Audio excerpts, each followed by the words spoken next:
بسم اللہ الرحمن الرحیم الحمد للہ رب العالمین والصلاة والسلام علی اشرف الانبیاء وسید الاتقیاء وسید المرسلین خاتم النبیین محمد وعلی آلہ واہل بیتہ وصحبہ اجمعین اما بعد فقد قال اللہ تبارک وتعالی یا ایہا الذین آمنوا لا تتخذوا عدوی وعدوکم اولیاء تلقون الیہم بالمودہ وقد کفروا بما جاءکم من الحق یخرجون الرسول وإیاکم ان تؤمنوا باللہ ربکم ان کنتم خرجتم جہادا فی سبیلی وابتغاء مرضاتی تسرون الیہم بالمودہ وانا اعلم بما اخفیتم وما اعلنتم ومن یفعلہ منکم فقد ضل سواء السبیل صدق اللہ العظیم۔ کوئی بھی قوم دنیا میں اپنے دشمن کو دوست نہیں سمجھتی، کوئی عقل مند انسان دشمن کو دوست نہیں بناتا۔ ہر عقل مند کو اس کی عقل یہی سکھاتی ہے، دوست کو دوست سمجھو، دشمن کو دشمن سمجھو۔ دوستوں کے ساتھ خیرخواہی، وفاداری اور ہمدردی کا معاملہ کرو، اور دشمن کے خطرات سے، نظریات سے، عزائم سے، ارادوں سے باخبر رہو، ہوشیار رہو۔ دشمن سے ہر وقت لڑتے بھیڑتے رہنا کوئی کام نہیں ہے، لیکن دشمن پر نظر رکھے رہنا اور اس کا خیال رکھے ہوئے ہونا کہ وہ کن پلانوں میں ہے اور کیا کرنا چاہتا ہے، یہ سمجھداروں کی سمجھ اور عقل مندوں کی عقل کا تقاضا ہے۔ جو شخص خود تو کسی کو تکلیف نہیں دیتا لیکن خود کو تکلیف دینے والوں سے ہوشیار نہیں رہتا، وہ بھی احمق ہے اور بیوقوف انسان کہلانے کے قابل ہے۔ جیسے افراد کے دوست بھی ہوتے ہیں، دشمن بھی ہوتے ہیں، اسی طرح قوموں کے دوست بھی ہوتے ہیں، دشمن بھی ہوتے ہیں۔ ہر قوم کو اپنی قومیت مضبوط کرنا اور اپنے دشمن سے ہوشیار رہنا بہت ضروری ہوتا ہے، بلکہ فرد کو، ایک شخص کو، ایک پرسن کی حیثیت سے جتنا سمجھداری کے ساتھ رہنا چاہیے، دشمن کو پہچاننا چاہیے، اس سے کہیں زیادہ ایک قوم کو قوم کی حیثیت سے اپنے دشمنوں سے باخبر رہنے کی ضرورت ہے۔ اس لیے کہ فرد کو نقصان فرد کا ہوتا ہے، قومی غلطیوں کا نقصان پوری قوم کو ہوتا ہے۔ سرور عالم صلی اللہ تعالی علیہ وسلم نے مکہ مکرمہ میں، مدینہ منورہ میں جو لوگ مسلمان ہو کر اسلام میں داخل ہوتے تھے، ان کو یہ شعور عطا فرماتے تھے اور یہ سمجھ ان کو دیتے تھے کہ دیکھو، دشمن سے ہوشیار رہنا چاہیے اور دشمن کو کبھی کمزور نہیں سمجھنا چاہیے۔ کب، کس وقت کیا اقدام کر دے جس سے تمہارا قومی نقصان ہو جائے، اس لیے سمجھداری اور ہوشیاری سے رہنے کا حکم دیا گیا۔ کسی سے ایسی غلطی ہوئی، ان کو تنبیہ کی گئی۔ ایک صحابی نبی کریم صلی اللہ تعالی علیہ وسلم کے زمانے میں آپ کا ایک منصوبہ تھا ایک علاقے پر حملہ کرنے کا۔ اس منصوبے کی ان کو اطلاع ملی تو کوئی لوگ مکہ جا رہے تھے، ان لوگوں کے پاس ایک لیٹر لکھ کے بھیجا، بعض سرداروں کے پاس، اور انہیں اطلاع دی کہ حضور اکرم صلی اللہ تعالی علیہ وسلم کا منصوبہ ہے کہ آپ کے خلاف اقدام کریں اور کھڑیں اور جنگ لڑیں۔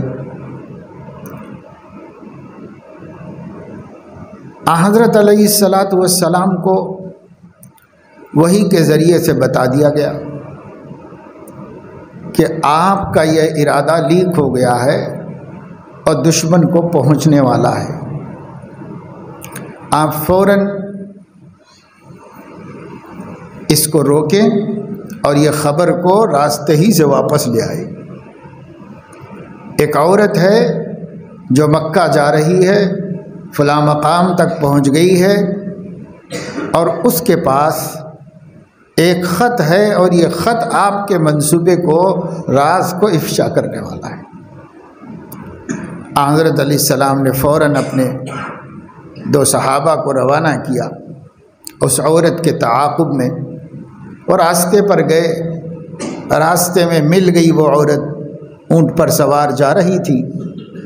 اس سے کہا کہ تم کیا خط لے کے جا رہے ہو، ہمارے حوالے کرو۔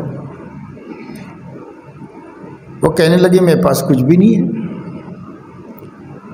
کہا دیکھو تم ایک عورت ہو اور ہم تمہارے پاس سے اس خط کو نکالنے کے واسطے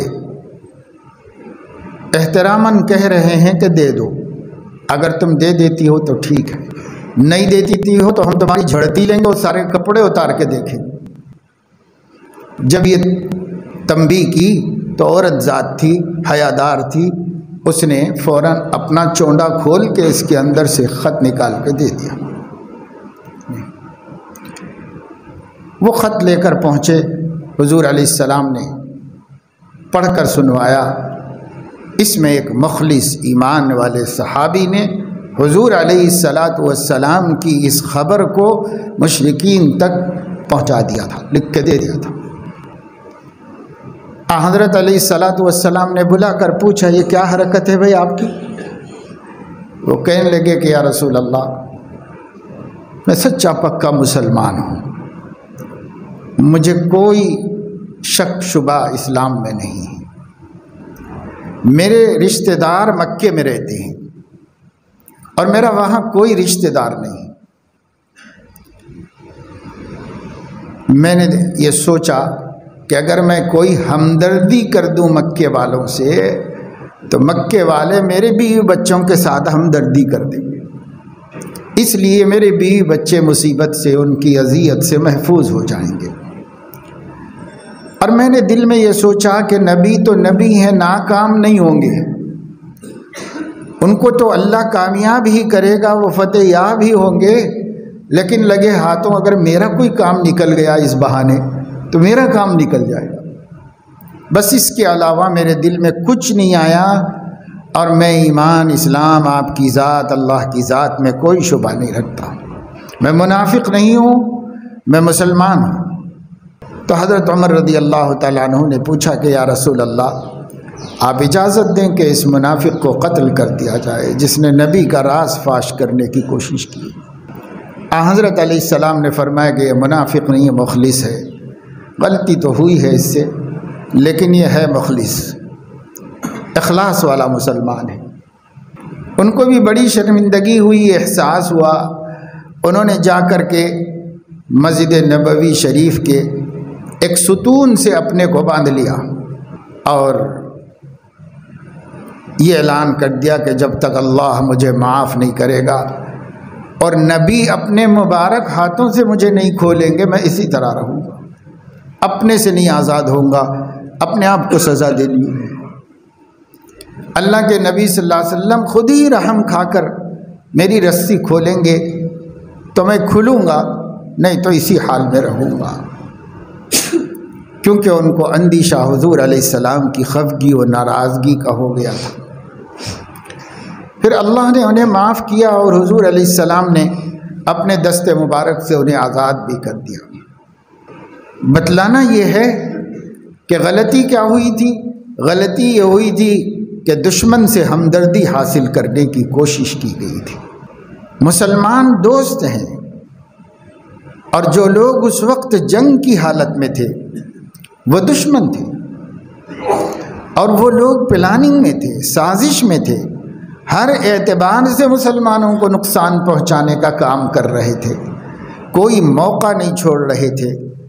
ایسے وقت میں کسی ایسی قوم کے ساتھ ہمدردی کرنا جو مسلم قوم کو تباہ و برباد کرنے والی ہو، یہ بہت بڑی خیانت تھی اور بہت بڑی غلطی تھی۔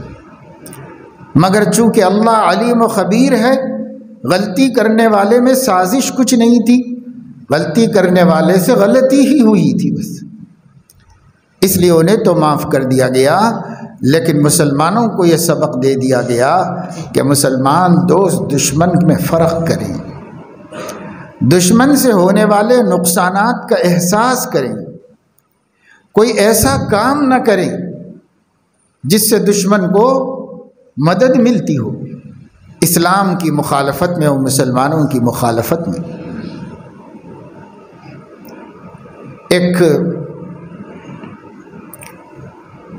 ہندوستان کے بہت قابل عالم نے ایک مضمون لکھا، اس مضمون میں انہوں نے یہ حقیقت بھی سامنے رکھی، علانیہ طور پر ایک مضمون لکھا، میڈیا میں آیا، سوشل میڈیا پر۔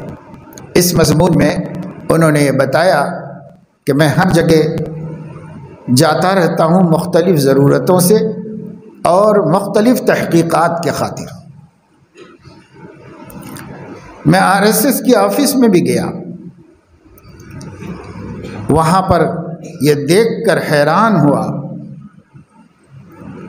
کہ کئی مسلم علماء ہیں جو ان کے ہاں بڑی تنخواہ کے خاطر نوکری کر رہے ہیں، اور نوکری یہ کر رہے ہیں کہ قرآن و حدیث کی جو باتیں غیر مسلموں کے خلاف ہیں ان باتوں کو نکال کے ان کو بتائیں،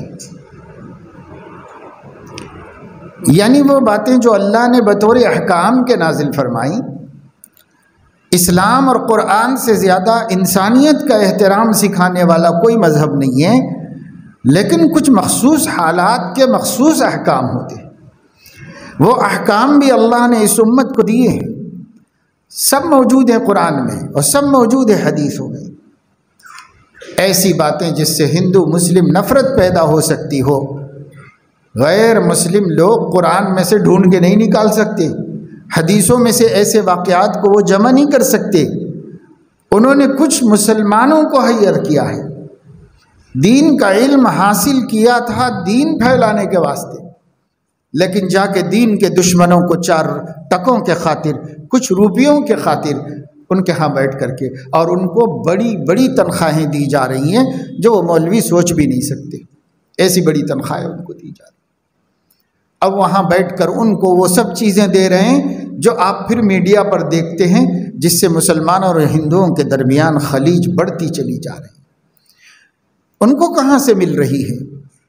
انہی پیٹ پرستوں اور آخرت کے مقابلے میں دنیا کو ترجیح دینے والوں۔ اما من طغى وآثر الحیات الدنیا فإن الجحیم ہی المأوی۔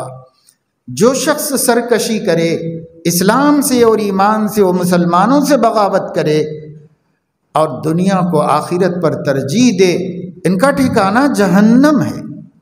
فإن الجحیم ہی المأوی، اللہ نے قرآن میں فرما دیا ہے۔ لیکن پھر بھی کچھ لوگوں کے واسطے روپیہ پیسہ ایک معبود ہے، روپیہ پیسہ ایک دیوی ہے، دیوتا ہے، جس کی پوجا کے لیے وہ کچھ نہیں سوچ سکتے کہ ایمان ہے کہ رہے کہ نہ رہے، کچھ نہیں سوچ سکتے۔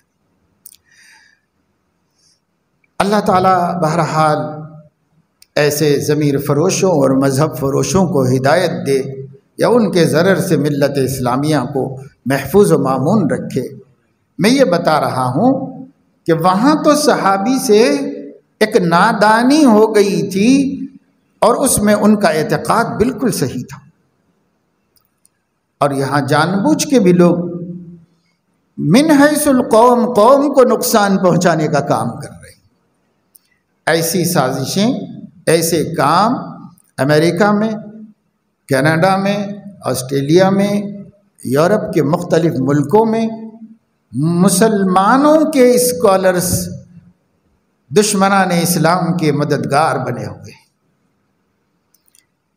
دیکھیے کوئی قوم ایسے ہی ذلیل نہیں ہو جاتی، اتنی بڑی قوم ہے دنیا کی، عیسائیت کے بعد سب سے بڑی تعداد کسی مذہب کے ماننے والوں کی مسلمان ہیں، کرسچن سب سے بڑی تعداد ہیں، دنیا کی اکثریت ہیں، اور پھر مسلمان ہیں، اور سارے مذاہب اس کے نیچے۔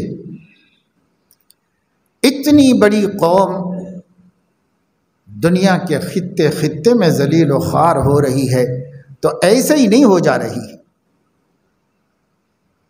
کچھ ہے ہماری کمیاں کوتاہیاں جس نے ہمیں اللہ کی حفاظت کے باہر کر دیا ہے،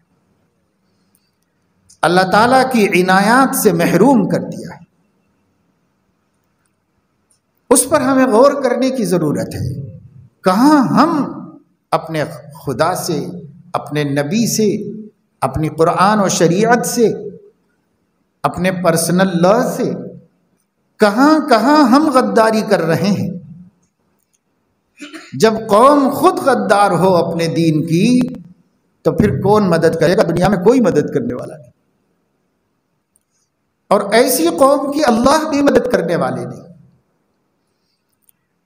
اسلام کو اللہ کہیں جھکنے نہیں دے گا۔ سوال اسلام کا نہیں ہے کہ اسلام کی حفاظت کون کرے گا، اسلام وہ دین ہے جو لِیُظْہِرَهُ عَلَى الدِّینِ كُلِّهِ وَلَوْ كَرِهَ الْمُشْرِكُونَ، ساری دنیا کے بے ایمانوں کو برا لگے لیکن غالب اسلام ہی رہے گا۔ یہ اللہ نے اعلان قرآن میں فرمایا ہے، یہ معمولی خبر نہیں ہے۔ اسلام کا مسئلہ نہیں ہے میرے دوستو، اسلام کی کون حفاظت کرے گا، یہ کوئی پرابلم نہیں ہے، یہ کوئی مسئلہ نہیں ہے۔ اسلام کی حفاظت اسلام کا خدا خود کرے گا۔ سوال ہے مسلمانوں کی حفاظت کون کرے گا؟ اسلام کی حفاظت کی آج باتیں ہو رہی ہیں، بھائی اسلام کے آپ کون حفاظت کرنے والے؟ جس کا مذہب ہے، جس کا دین ہے، جس کی آخری شریعت ہے، جس نے اپنا آخری پیغام، فائنل میسج انسانیت کو دیا ہے، وہ آخری انسان تک کے واسطے محفوظ رہے گا۔ اس دنیا میں جو آخری انسان آدم کے گود میں جنم لے گا اس کے لیے بھی اسلام موجود ہوگا، دعوت اسلام کی موجود ہوگی۔ اس لیے اس دین کو کوئی غالب رہنے سے بچا نہیں سکتا، کوئی روک نہیں سکتا۔ یہ دین غالب ہی رہے گا، مغلوب نہیں ہو سکتا یہ دین۔ اس لیے میں بار بار عرض کرتا ہوں، آپ مسئلہ اسلام کی حفاظت کا مت اٹھائیے، آپ مسئلہ اپنی حفاظت کا اٹھائیے۔ مسلمان کی حفاظت کون کرے گا؟ اور اس کا سیدھا سا جواب یہ ہے، مسلمان کی حفاظت اسلام کرے گا۔ اگر مسلمان اسلام کا قدرداں ہیں تو اسلام حفاظت کرے گا، اور اگر آپ اسلام کے قدرداں نہیں ہیں تو اسلام کو آپ کی کوئی ضرورت نہیں ہے خود بچنے کے واسطے۔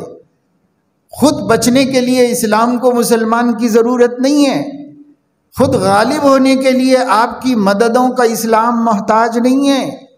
آپ محتاج ہیں کہ ہم کیسے محفوظ رہیں، ہم کیسے بچیں اللہ کے عذاب سے، ہم کیسے بچیں دشمنان اسلام کی سازشوں سے، ہم کیسے بچیں؟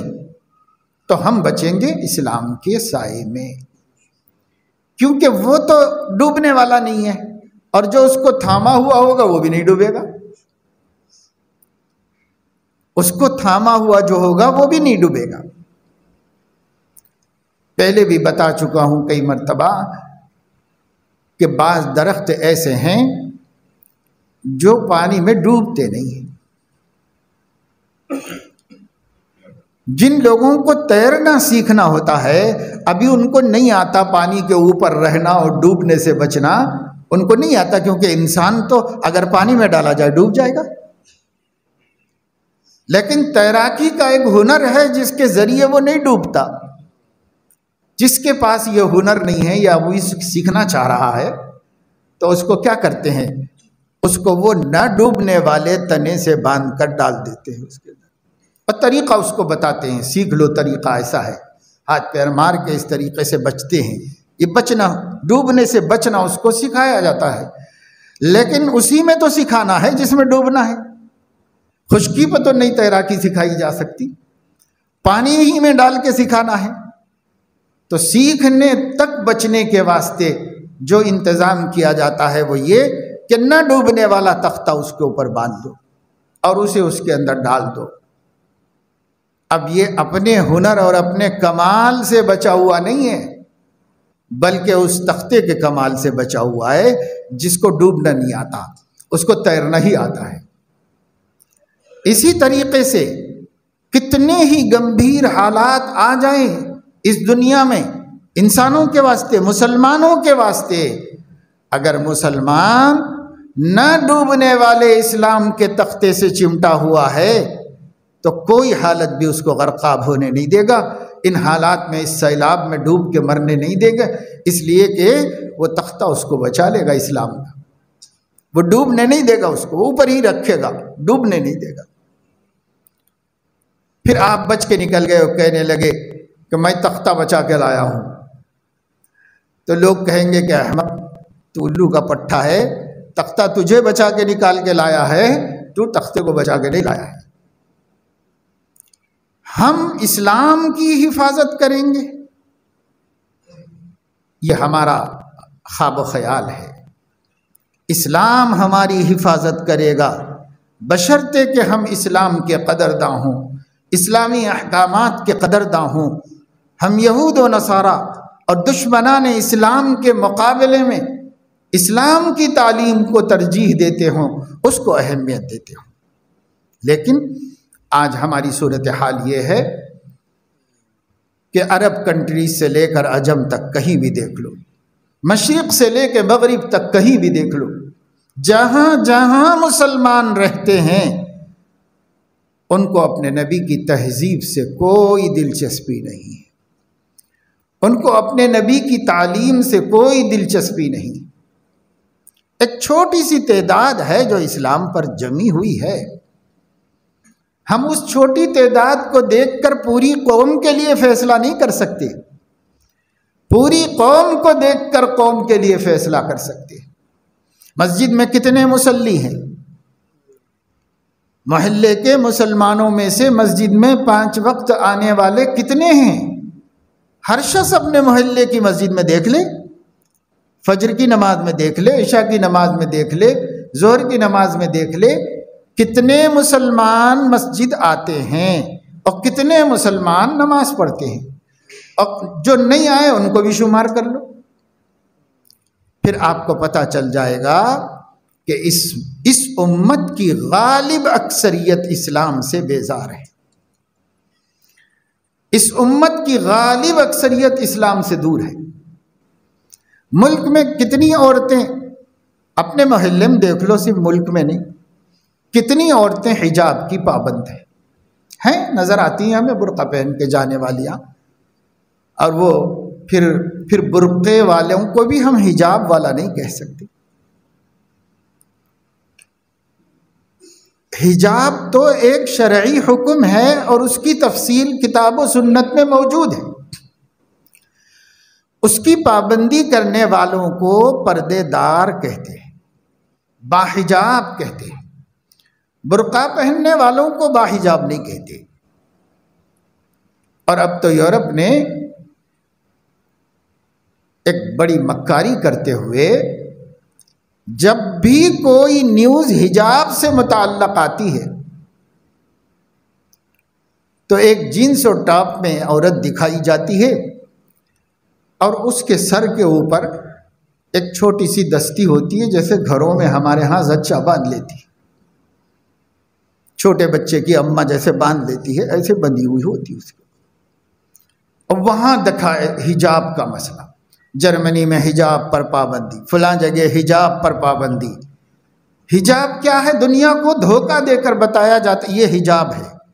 اس پہ پابندی لگی ہے، تو مسلمان بھی سمجھتے ہیں کہ یہ حجاب ہے۔ ہندوستان میں تو خیر دو ہی لوگ ہیں، یا برقع پہننے والے یا نہیں پہننے والے، لیکن یورپ میں یہی حجاب کو حجاب کہا جاتا ہے۔ کیسے بھی کپڑے بے حیائی کے پہن لو، اور سر کے اوپر ایک چھوٹا سا کپڑا باندھ لو، ایک رومال جس کو اسکارف کہتے ہیں، بس با حجاب عورت ہے، بہت حجاب کرنے والی عورت ہے، بہت حجاب کرنے والی، لا حول ولا قوت الا باللہ۔ یہ اگر حجاب ہوتا ہے تو ایسے حجاب پر ہزار نفری ہیں، اور اس حجاب کو حجاب کہنا بھی حجاب کی توہین ہے۔ اس کے اوپر اس کو حجاب کہتے ہیں۔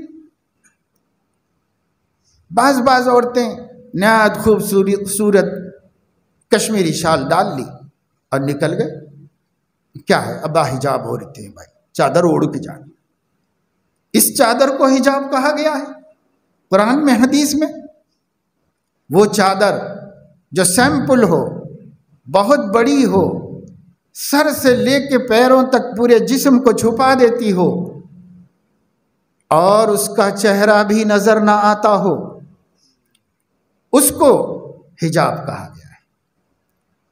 یا ایھا النبی قل لازواجک وبناتک ونساء المؤمنین یدنین علیہن من جلابیبہن ذلک ادنی ان یعرفن فلا یؤذین وکان اللہ غفورا رحیما۔ اے نبی صلی اللہ علیہ وسلم، آپ اپنی بیویوں کو، اپنی بیٹیوں کو، اور تمام امت کی مسلم عورتوں کو یہ حکم دے دیجئے کہ جب بھی وہ گھر کے باہر نکلیں، اپنے اوپر سے اپنے کو بڑی چادر میں چھپا لیں۔ یدنین علیہن من جلابیبہن، اپنے کو بڑی چادر میں اپنے کو چھپا لیں، اس لیے کہ چھوٹی چادر تو عرب کی عورتیں اوڑھی ہوئی ہوتی ہیں، وہ چھوٹی چادر نہیں جو حیا کی وجہ سے گھروں میں بھی پہنے ہوئے ہوتے ہیں، وہ نہیں، بڑی چادر میں اپنے کو چھپائیں۔ مصلحت کیا ہے؟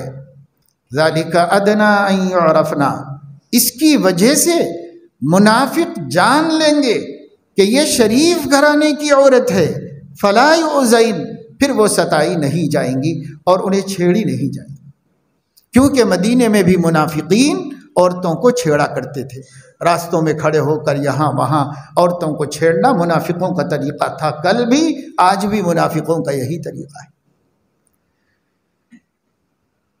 تو اللہ تعالیٰ نے حکم دیا کہ تم اپنی علامت شرفا کی بنا لو،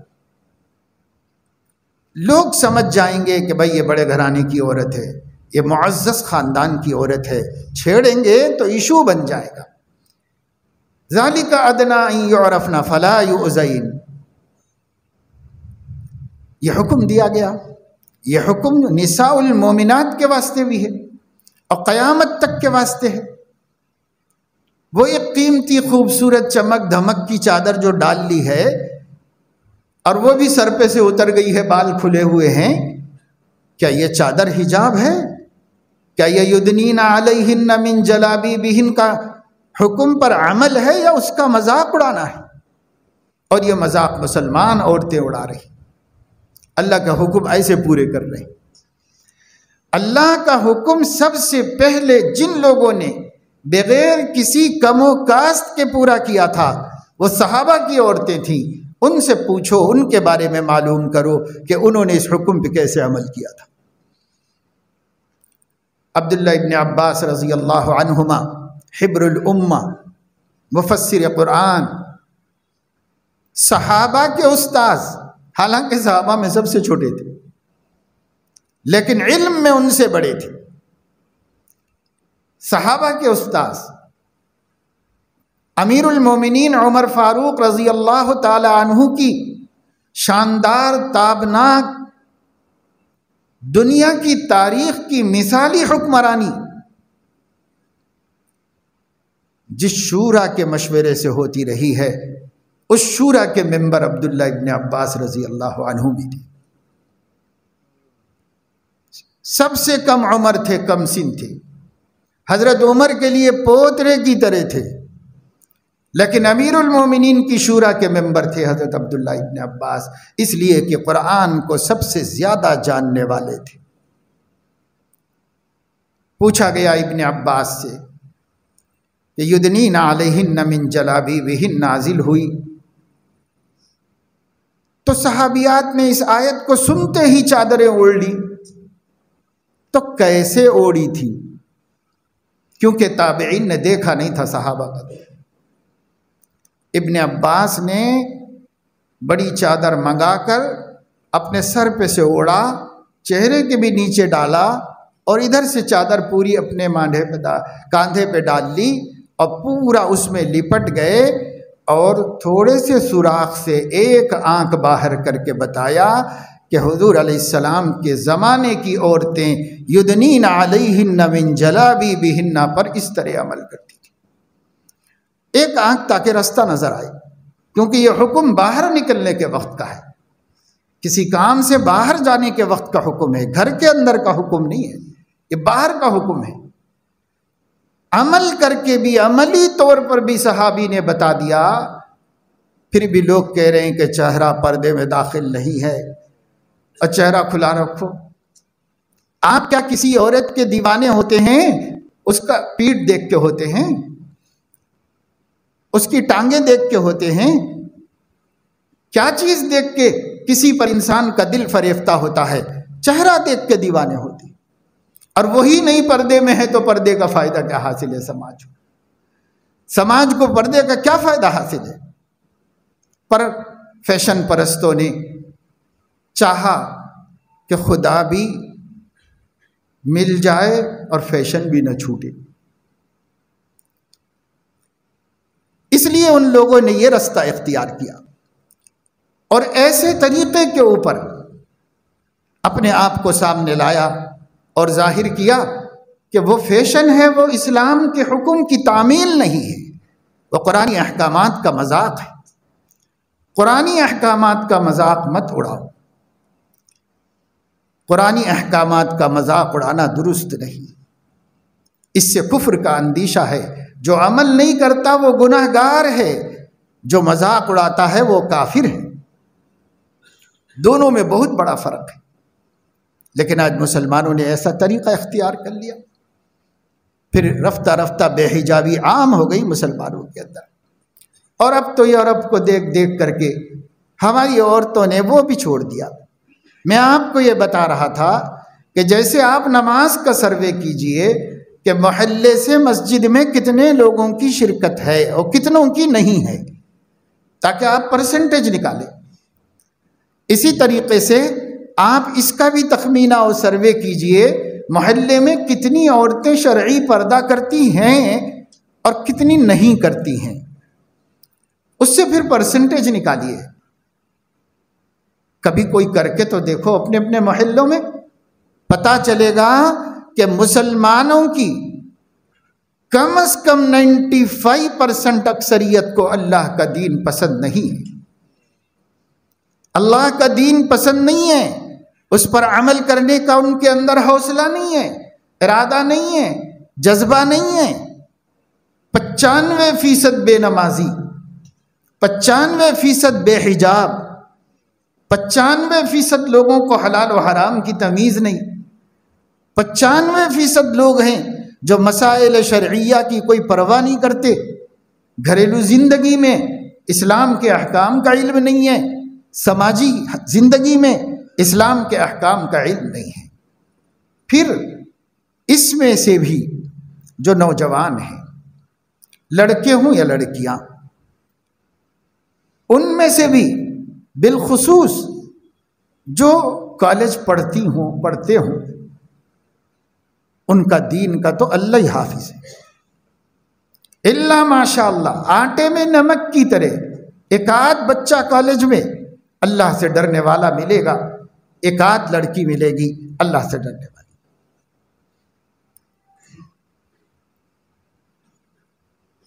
عدالت، حکومت اگر پردے پر پابندی لگاتی ہے کالجز کے اندر، تو مسلمان عورتیں خود چاہتی کتنی ہیں کہ نہ لگے؟ وہ تو پابندی کے بغیر بھی بے پردہ تھی، پابندی تو بعد میں دو چار کرنے والوں کی وجہ سے لگی۔ اگر سب کرتے ہوتے تو یہ پابندی لگانے کا مسئلہ ہی نہ اٹھایا جاتا۔ اکثریت نہیں کرتی تھی تو یہ سوال اٹھا، کیا وہ مسلمان نہیں ہے؟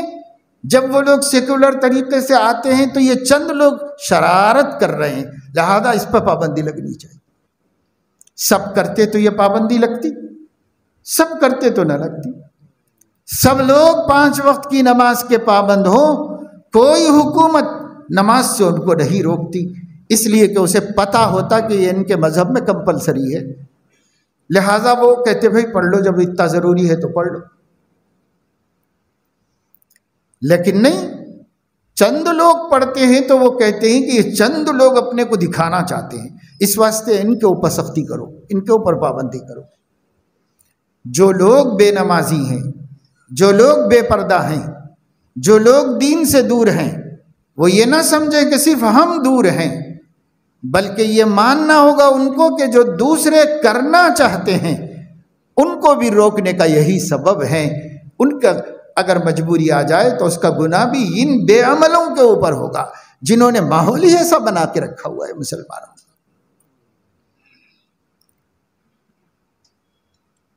اور اب آپ کے سامنے بہت جلد وہ رات بھی آنے والی ہے جس رات میں مسلمان باقی نہیں رہتا۔ اکثریت مسلمانوں کی،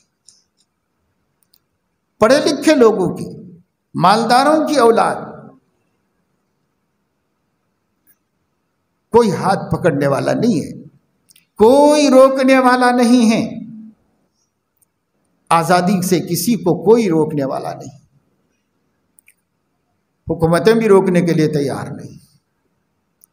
اتنا موجودہ حکومت بھارت کلچر، بھارتیہ کلچر، بھارتیہ کلچر، بھارتیہ کلچر کا وظیفہ پڑھ رہی ہے۔ ہر چیز میں ایسے بل، ایسے قوانین، ایسے احکام جاری کر رہی ہے جس میں اس کا کہنا یہ ہے کہ ہم اس ملک کو بھارتیہ کلچر میں دیکھنا چاہتے ہیں، ہم اس ملک کو بھارت کے کلچر میں دیکھنا چاہتے ہیں۔ ان جھوٹے بھارت کے کلچر کے عاشقوں کو بھی شرم آنی چاہیے کہ بھائی تمہاری ہندو قوم بھی تو کیا کر رہی ہے 1 جنوری کو؟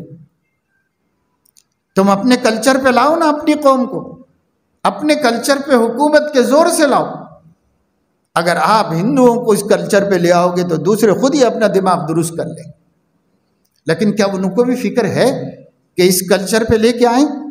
اپنا کلچر جو آپ نے ہندوستان کا کلچر کہا ہے، کیا اس کلچر میں اس رات کو منانے کی اجازت ہے؟ سوائے عیسائیوں کے کسی کے ہاں بھی نہیں، ہندوستان کے کسی مذہب میں نہیں۔ جین کے کلچر میں ہے، سکھوں کے کلچر میں ہے، بدھسٹوں کے کلچر میں ہے، آدی باسیوں کے کلچر میں ہے، اور جن کو ہندوستان میں اعلیٰ ذات کہا جاتا ان کے کلچر میں، برہمنوں کے کلچر میں ہے، اور نچلی ذات کے کلچر میں ہے، مسلمانوں کے کلچر میں ہے، کہیں بھی نہیں ہے۔ ہندوستان کی کسی قوم کی کلچر میں نہیں ہے، ان کی تہذیب میں اس کی اجازت نہیں ہے۔ لیکن یہ صرف کرسچنوں کا کلچر ہے، اور کرسچنز کی بھی تاریخ میں نہیں ہے۔ بعد کے زمانے میں بے دین عیسائیوں کا پھیلایا ہوا اور دین بیزار عیسائیوں کا چلایا ہوا ایک کلچر ہے جس کو دنیا کی ساری قوموں نے قبول کر لیا۔ خیر کوئی کرے نہ کرے، ہمیں اس سے کیا مطلب؟ مسلمان نے کیسے قبول کر لیا؟ مسلمان کے لیے تو لقد کان لکم فی رسول اللہ اسوۃ حسنہ، ہر مسلمان کے لیے، ہندوستان کا ہو، چائنا کا ہو، جاپان کا ہو، جرمن کا ہو، عرب کا ہو، عجم کا ہو، کہیں بھی ہو کلمہ پڑھتا ہے، زندگی گزارنے کا ماڈل جو ہے فی رسول اللہ، اللہ کے رسول کی زندگی میں ہے۔ بس ان کی تہذیب میں ہے کہیں؟ پھر کیسے مسلمان اس بے ایمانی کے لیے تیار ہو گئے؟ بے ایمانی تو ہے ہی، بے حیائی بھی۔ ہر قسم کی شرم کو بالائے طاق رکھ کر اس رات کو منایا جاتا ہے۔ بھائی دوسری قوموں کے ہم ذمہ دار نہیں، نہ ہم ان کے حکمراں ہیں کہ ہم ان کو پکڑ کریں، نہ ہم ان کے حکمراں ہیں، نہ ہم ان کے ذمہ دار ہیں۔ ہم مسلم قوم کو اللہ رسول کے حوالے سے بتانا چاہتے ہیں، پوچھنا چاہتے ہیں، آپ نے کہاں سے یہ شروع کر دیا؟ آپ کے پاس کتاب و سنت میں اس کا کیا ثبوت ہے؟ آپ کی تاریخ میں اس کا کہاں ذکر ہے؟ پوری اسلامک ہسٹری 1444 سال کی پڑھو، کہیں ہے سوائے اس کے کہ دوسروں کی دیکھا دیکھی ہم نے شروع کر دی، دوسروں کی دیکھا دیکھی ہم وہ سب کر رہے ہیں جو کسی خاص قوم عقیدے کا ہے۔ اور یہ رات بھی عیسائی مذہب میں کہیں نہیں تھی۔ عیسائی ملکوں کی فوج نے، بحری فوج نے، نیوی نے اپنی بیزارگی کو دور کرنے کے لیے کہ کب تک ہمیشہ پانی میں سڑتے رہتے ہیں اور سمندر میں گھومتے رہتے ہیں، اس بیزارگی سے عاجز ہو کر انہوں نے ایک جشن کا دن بنایا جس کے اندر عورت مرد کے تمام احترامات کو بالائے طاق رکھ کر، رشتوں کے تقدس کو پامال کر کے، ایک دوسرے کے لیے ایک دوسرے کو حلال کر کے، بنا کسی قاعدے قانون کے انہوں نے ہوس پرستی کو، خواہش نفس کی تکمیل کو ایجاد کیا۔ وہی لوگ جو سیدنا محمد الرسول اللہ صلی اللہ علیہ وسلم کے بیک وقت 9 بیویاں ہونے پر پوری دنیا سر پہ اٹھا کے اعتراضات کر رہے تھے اور اسے بے حیائی اور ظلم و زیادتی کہہ رہے تھے، نعوذ باللہ، وہی قوم نے اس بے حیائی کا دروازہ کھولا۔ ان کو تو شرم سے ڈوب مرنا چاہیے کہ مقدس ہستیوں پر زبان کھولتے ہیں، اور خود کی گندگی کا حال یہ ہے کہ جانور بھی شرما جاتے ہیں ان سے۔ جانور بھی جن کی زندگی سے شرمندہ ہے، ان کو مقدس ہستیوں میں بولنے کا کیا حق حاصل ہے؟ یہ بے حیائی انہوں نے رواج دی۔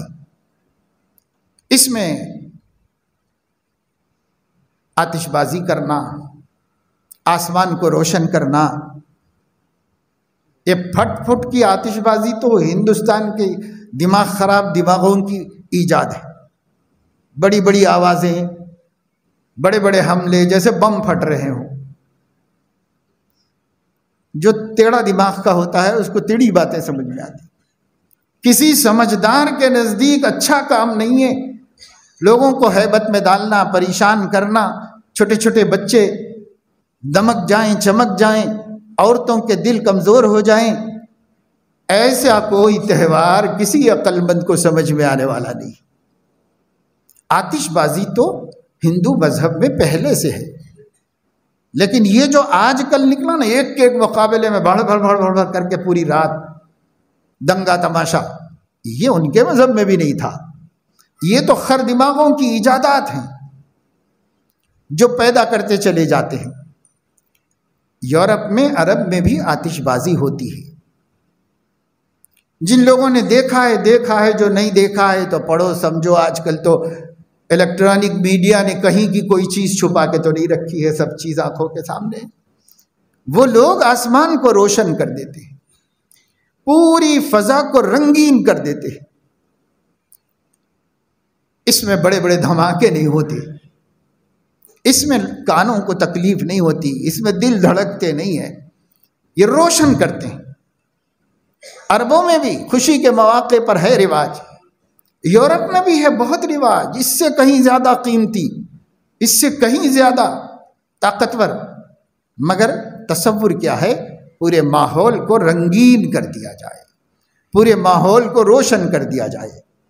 تو روشنیاں کرتے ہیں اور آتش بازی کے ذریعے سے رنگ برنگ آسمان پہ پھیلا دیتے ہیں، قسم قسم کے پھول بوٹے، قسم قسم کی شکلیں اور قسم قسم کے جو ہے نقشے بناتے رہتے ہیں۔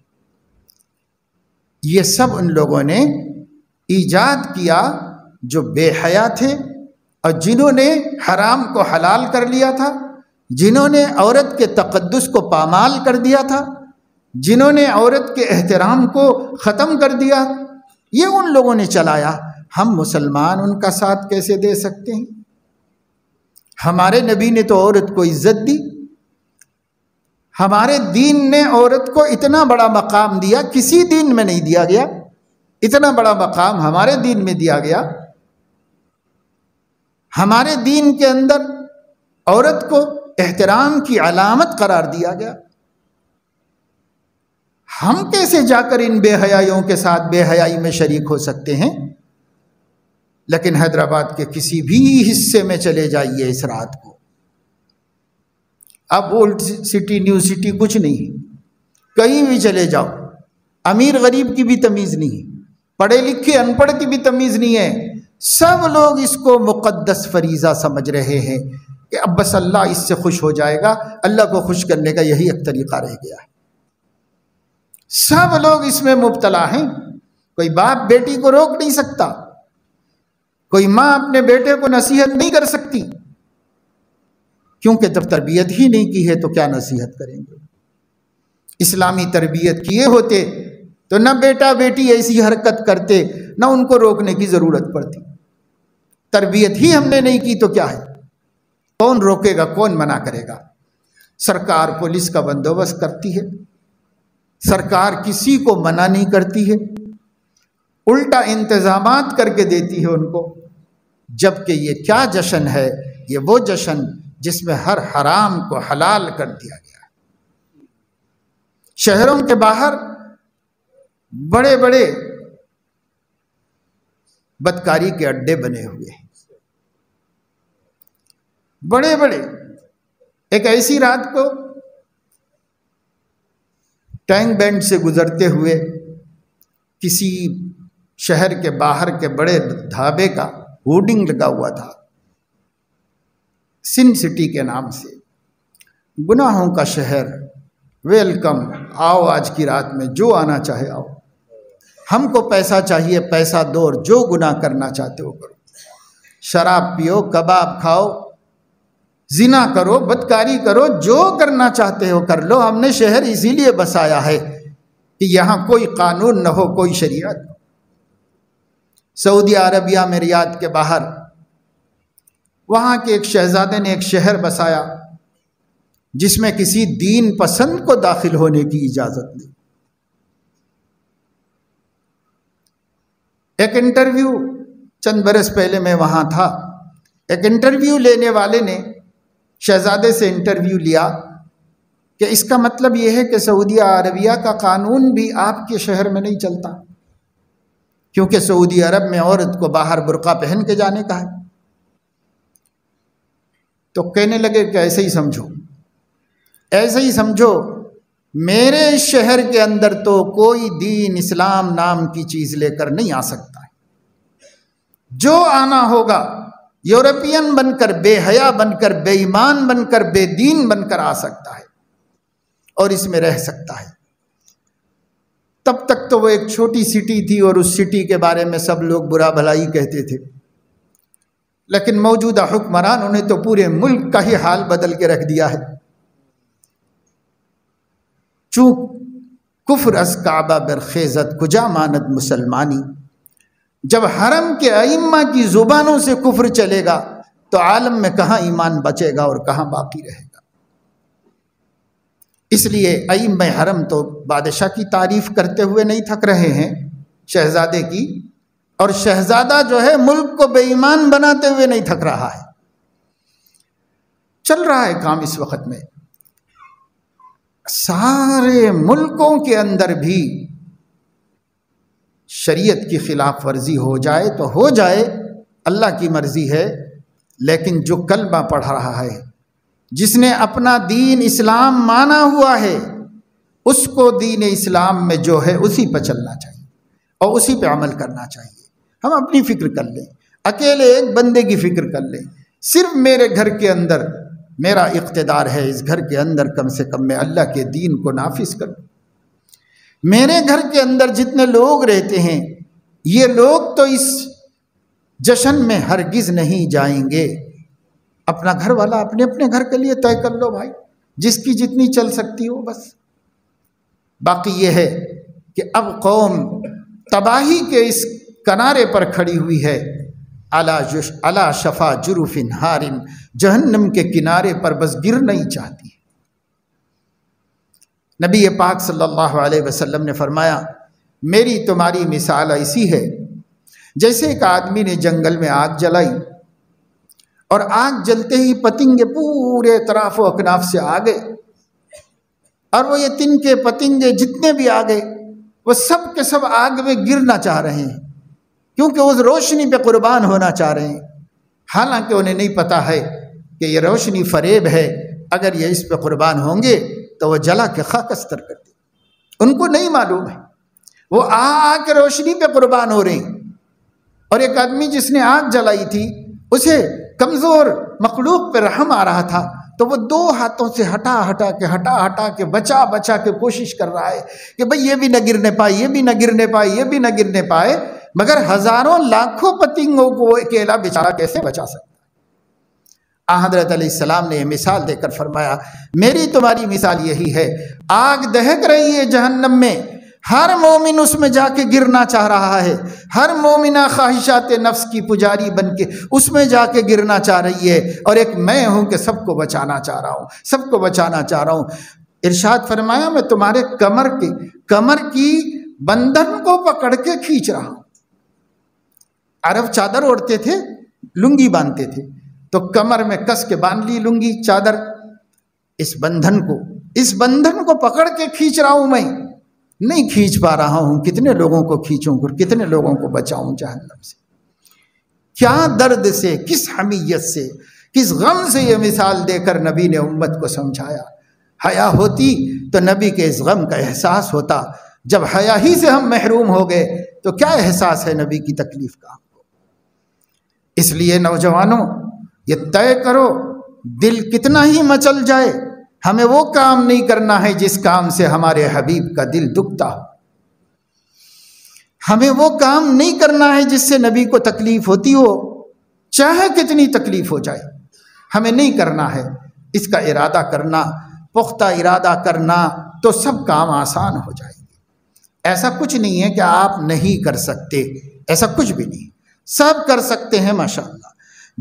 جس زمانے میں اس قسم کی حرکتیں کوئی مسلم لڑکا لڑکی نہیں کرتے تھے، تو جنہوں نے پہل شروع کیا ان کے جرأت کو اور ان کے عزم اور حوصلے کو دیکھو کہ جب سارا سماج اس کو برا سمجھتا تھا تو ان کی جرأت نے اس کو شروع کیا اور اسے رواج دے دیا۔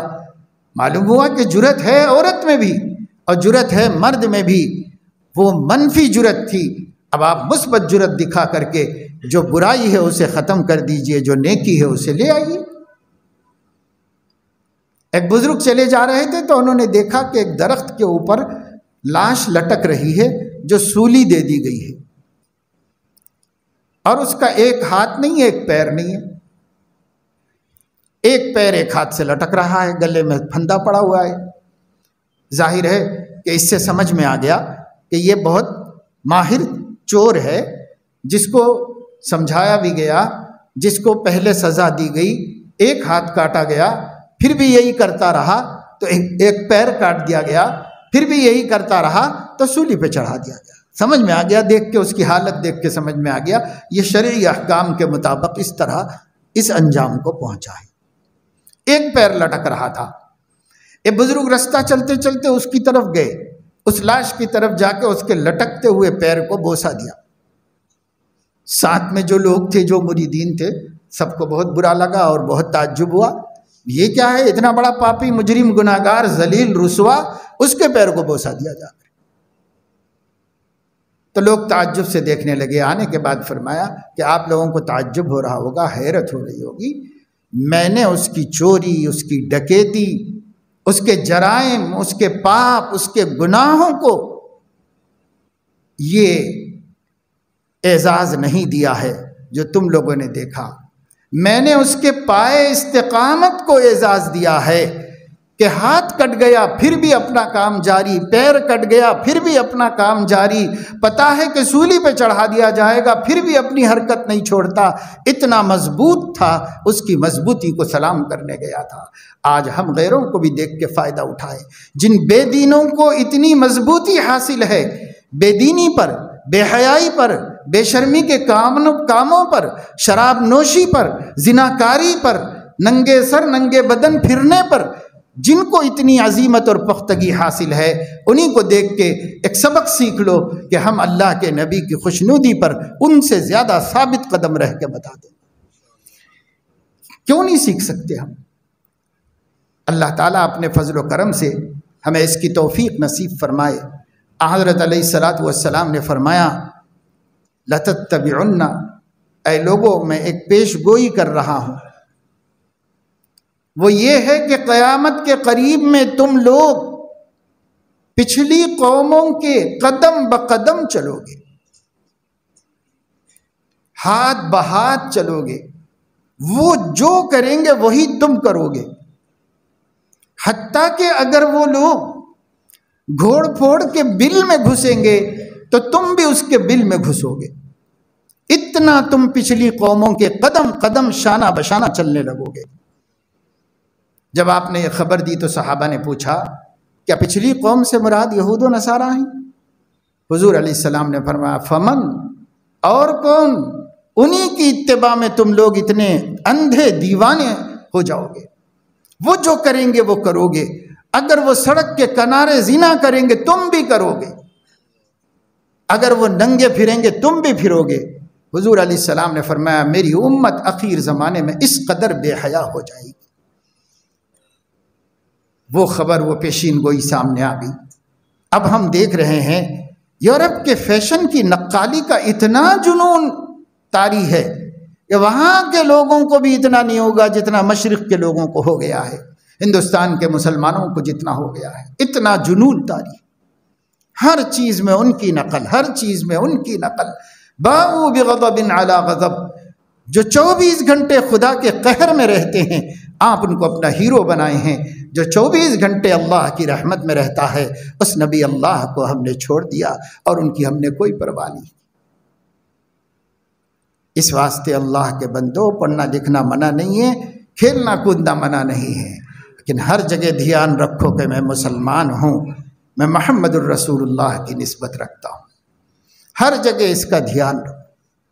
ملک میں ہمارے ایک بڑے تعلیم یافتہ اعلیٰ درجے کے اور بڑے غیرت مند دیندار گزرے ہیں، الہ آباد ہائی کورٹ میں جج تھے، لیکن غیرت مند مسلمان تھے۔ انگریزوں کے زمانے میں جج بننا معمولی بات نہیں تھی، تعلیم یافتہ، اعلیٰ تعلیم یافتہ تھے۔ وہ کہتے ہیں قوم کے نوجوانوں سے کہ تم شوق سے کالج میں پڑھو، پارک میں کھیلو، جائز ہے غباروں میں اڑو، چرخ پہ جھولو، بس ایک بات اس بندے عاجز کی رہے یاد، تم اپنی حقیقت اور خدا کی یاد کو نہ بھولو۔ اس لیے ہر لائن میں ترقی کرو، آگے بڑھو، لیکن اس کے لیے ضروری نہیں ہے کہ ہم یورپین کلچر ہی میں آگے بڑھیں، ہم مسلمان کی حیثیت سے اپنے حبیب کے کلچر میں آگے بڑھیں۔ یہ ہے اسلام کی نمائندگی، اور یہ ہے نبی پاک صلی اللہ علیہ وسلم کی شخصیت کو ہر جگہ زندہ کرنا۔ یہ ہماری ذمہ داری ہے، ہمارا فرض ہے۔ اللہ ہمارے بڑوں کو، چھوٹوں کو، بالخصوص نوجوانوں کو یہ بات سمجھا دے، ہماری بیٹیوں کو، ہمارے بیٹوں کو حیاء محمدی نصیب فرما دے، حیاء عائشہ اور حیاء فاطمہ نصیب فرما دے، اور اللہ پاک اسی کے مطابق ہم کو بے حیائی کی آنے والی اس رات میں ہر مومن کو اپنا دروازہ بند کر لینے کی توفیق عطا فرمائے۔ ہم نہیں کہیں کسی کا ساتھ دیں گے، ہم ایمان والے ہیں، ہم محمد الرسول اللہ والے ہیں، ہم ایسا نہیں کریں گے۔ دوست و دشمن میں فرق کرو، دوست کو ساتھ وفاداری کرو اور دشمنوں سے اپنے آپ کو دور رکھو، ہوشیار رکھو، سمجھدار رہو۔ اللہ مجھے آپ کو سب کو توفیق عمل نصیب فرمائے۔ آمین وآخر دعوانا الحمد۔